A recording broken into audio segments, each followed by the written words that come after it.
Me llamo Javier Barbero, yo soy psicólogo, trabajo en el ámbito sanitario, trabajo en estos momentos en un hospital universitario La Paz, y para mí es como, bueno, primero quisiera empezar diciendo algo que me parece que es importante, y es agradecer la oportunidad de poder hablar en este documental, porque abordar las necesidades espirituales, la cuestión espiritual en personas que están con problemas de salud, es una de las asignaturas pendientes que creo que hay en todas las estrategias de cuidado, de apoyo a las personas enfermas, incluido también a sus familiares. Todas las personas tenemos una visión espiritual de las cosas, aunque no siempre sea reconocida, no siempre le hayamos puesto nombre, porque es de esas dimensiones que tenemos los seres humanos, que aparecen, pero que normalmente caminamos con ellas y es como el aire, que tampoco lo vemos, sabemos que está ahí, que nos ayuda a vivir. O es como los valores éticos, porque todos tenemos unos valores concretos que nos ayudan a tomar decisiones, forman parte de nuestra constitución humana, pero normalmente no reflexionamos acerca de lo bueno y de lo malo. Pues en torno a lo espiritual nos puede pasar un poquito lo mismo. Y uno se pregunta, ¿por qué la dimensión espiritual aparece en torno a los problemas de salud de personas que tienen o bien enfermedades crónicas o bien se están aproximando al final de la vida? Pues bien, vamos a ver, cuando estamos en el día a día de los adultos, corriendo, moviéndonos en la vida, no nos paramos a pensar, pero cuando la enfermedad nos para, de repente empiezan a surgir muchas preguntas. Preguntas que tienen que ver con algo tan sencillo de por qué me ocurre a mí esto, de si era el momento adecuado, porque parece ser que era una edad que a lo mejor no tocaba el estar parado por la enfermedad o el estar próximo a la muerte, o nos preguntamos si uno ha hecho una vida medianamente buena intentando hacer el bien a su alrededor y uno se siente injustamente tratado por la vida con estas enfermedades.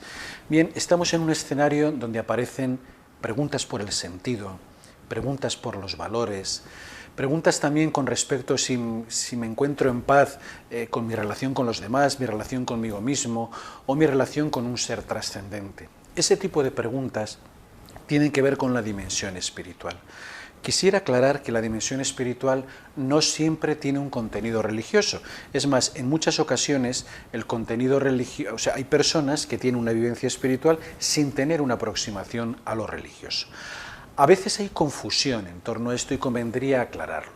La dimensión espiritual lo podemos formular como una pregunta, mientras que la dimensión religiosa a veces es una respuesta concreta a esa pregunta, ¿no? La dimensión espiritual se pregunta, pues eso, por el sentido de la vida, por los fines últimos del ser humano, por la reconciliación con el resto de las personas, por la coherencia o no coherencia con determinados valores, y a veces la respuesta que se encuentra a esa dimensión es una pregunta, es una respuesta, quiero decir, religiosa vinculada a determinadas confesiones. Esto nos ayuda a ampliar la mirada, ¿no? Porque esa dimensión espiritual está presente, pero no siempre es acompañada. Y claro, nos dicen los cuidadores, ¿y cómo acompañarlo? ¿Cómo acompañarlo si a veces ni siquiera somos capaces de detectarlo? Bueno, yo lo primero que os diría es que tengáis la antena espiritual puesta. ¿Y eso qué significa? Que estemos atentos a determinadas preguntas que hacen las personas, a determinadas expresiones. Pues no sé, por ejemplo, cuando el cuidador está diciendo estoy muy cansado, no sé si tiene sentido, está escuchando del paciente que dice estoy muy cansado, no sé si tiene sentido seguir peleando, o cuando dice cuánto tiempo he perdido al cabo de mi vida con las cosas que me quedaban por hacer. Son una serie de mensajes que envía la persona que yo creo que es muy importante simplemente devolverlo en forma de pregunta. Simplemente el plantearle, ¿qué te lleva a decir esto? ¿Por qué me estás haciendo estas preguntas en estos momentos? ¿Qué te está rondando por la cabeza? Preguntas abiertas que ayuden a que el otro pueda ir hablando de eso que está pensando, de eso que está sintiendo.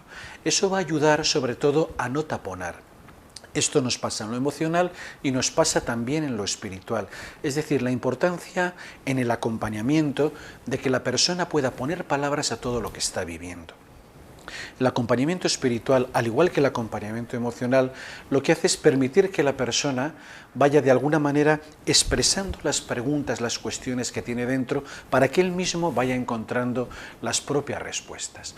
No sé, por poner un ejemplo, gente mayor que a veces te dice, ¿valió la pena tanto esfuerzo? simplemente el que le devolvamos, ¿qué estás pensando cuando me estás diciendo eso? ¿Qué aspectos de tu vida, a qué nivel de esfuerzo te estás refiriendo? ¿Relacionado con qué personas? Le permite de alguna manera ir ordenando todo eso que puede ser que le esté generando determinados tipos de conflicto. No le tengamos no le tengamos miedo a las preguntas. Obviamente no se trata de hacer interrogatorios policiales ni mucho menos, pero se trata de explorar. Explorar sería la palabra clave para acompañar, porque al explorar le permite al otro que salgan las dudas, las inquietudes, los recursos, las capacidades, los miedos. Para mí creo que esa es la manera más fundamental de acompañar. Con respecto a las cuestiones espirituales, quiero decir que tienen mucho que ver con esa dimensión del ser humano como un ser relacional. ¿Qué quiero decir con ello? Las personas nos relacionamos con nosotros mismos, hay una dimensión intrapersonal, nos relacionamos con los demás, es una dimensión interpersonal, pero también nos relacionamos, pues a veces, o bien sea con un Dios, o bien sea con una idea, o bien sea con una manera de entender el mundo, la vida, que será una relación transpersonal, donde queremos ir más allá de lo cotidiano, más allá del aquí y del ahora, más allá de lo tangible, de lo material con lo que nos movemos. Esa dimensión transpersonal también es un eje fundamental de la dimensión espiritual. Y eso, bueno, pues ¿cómo se puede acompañar esa dimensión más transpersonal? Pues miren, normalmente tiene que ver con cómo uno se sitúa en torno a la vida y en torno al futuro. Por ejemplo, hay muchas personas que les calma el saber que su vida ha tenido sentido porque está dejando algo importante, central y fundamental a las generaciones siguientes, bien sea a sus hijos, a sus nietos, bien sea, como hace poco me contaba una persona que trabajó mucho en investigación, el saber que había aportado un poquito a la ciencia suponía que algo de lo suyo iba a permanecer cuando él ya no estuviera. Estaba de alguna manera trascendiendo su propia experiencia más allá de sí mismo. Esta es una dimensión también clave, que los cuidadores les podáis decir a la persona que está enferma, oye, que cuando tú no estés vas a seguir estando de otra manera, que para nosotros tú has sido un tesoro, tú has sido un regalo.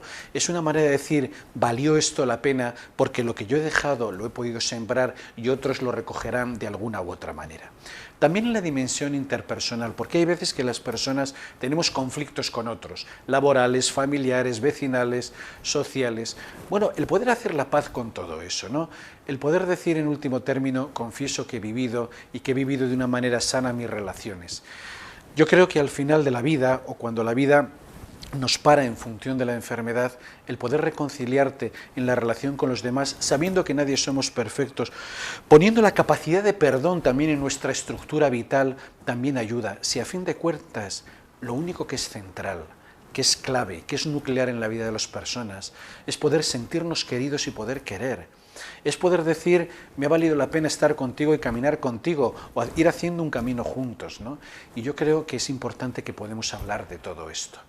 Mirad, a los enfermos, a los pacientes, cuando están con un problema de salud grave o al final de la vida, yo sé que en muchas ocasiones los cuidadores intentar ser tan cuidadosos que al final no le planteamos esto, no vaya a ser que se altere. Yo sí que os diría que con toda libertad, que sobre todo estéis atentos a los gestos, a los signos que ellos envían, y a partir de ahí sería ir devolviéndoles en forma de preguntas y sintiéndose escuchados la relevancia, la centralidad que tiene todo eso. Que no os preocupe profundizar en ello, que no os genere dificultad, que a veces el problema está en el propio cuidador, que no se atreve a hablar de eso porque sabe que es entrar en un escenario de comunicación profunda y a veces de comunicación dolorosa, porque tiene que ver con el despedirse, tiene que ver con el final, ¿no? Cuando las personas se sienten y nos sentimos escuchadas, acogidas en esos procesos, como si se libera el espíritu, como si se libera el alma. Y eso es una auténtica maravilla, eso es un regalo que estamos haciendo, cuidando, y que nos hacen ellos permitiéndonos acercarnos a ese escenario tan importante, tan vital para ellos.